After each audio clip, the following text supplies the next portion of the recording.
we have become increasingly interested in how the brain develops, how to keep the brain healthy, and what might changes in the brain mean for different realms of society, such as education, law, art, and business. I'd like to take you on a mental imagery exercise. Sit down, relax, close your eyes. Imagine you're taking a lie detector test, or maybe you've taken one. What do you remember? What were the feelings? What did you see? Are you thinking of straps, a piece of paper with scribbles coming on, and someone checking something on a notepad? Well, this is definitely probably true right now. But did you know that researchers are using advanced brain imaging techniques to determine if someone is attempting to deceive? Could this be the modern-day polygraph?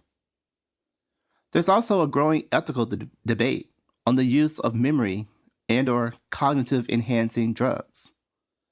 While these drugs may be helpful for those struggling with memory disorders, could a widespread use potentially increase the divide in educational attainment and performance between the have and the have-nots? Social psychologists and business researchers have shown that administering the neuropeptide oxytocin impacts how generous people are to each other. Altogether, these examples demonstrate that what we know is that the interactions in our nervous systems drive and are impacted by our daily behaviors and experiences. A key challenge, though, is that studying the brain, we're actually quite limited. In fact, we're limited by the structure itself. I always remind my students that we're going through a paradox in these neuroscience courses, that we're using our own brains to study the brain itself. Let's talk a little bit more about the brain. The average adult human brain has nearly 180 billion cells. Cells are those smallest units of life.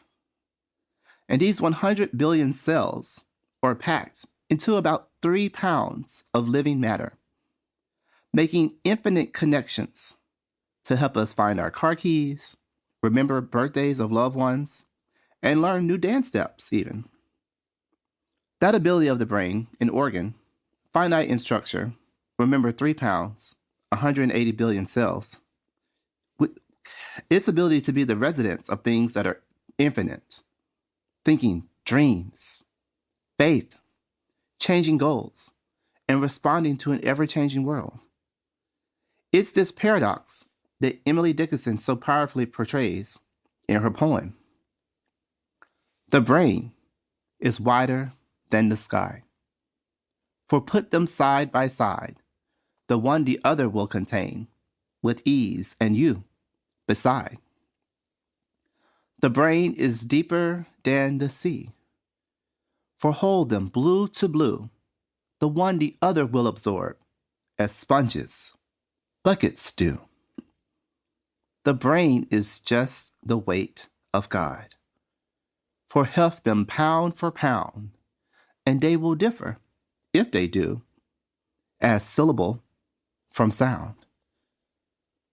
What she gets here is that, yes, the brain is finite, but perhaps it indeed is wider than the sky, or deeper than the sea, because it holds, well, infinity, if you will. It holds things that we could never really put our hands upon, such as our dreams or faith.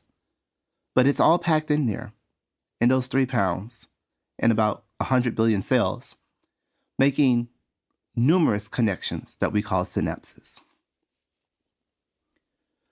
Throughout these series of audio lectures, we'll explore a good range of the following topics.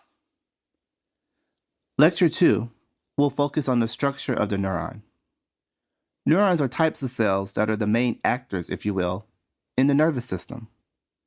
They are able to send and receive information through chemical and electrical activity. In Lecture 2, we will examine how the shape of neurons allow for them to communicate with other cells in the body. Lecture 3 will highlight the importance of ions.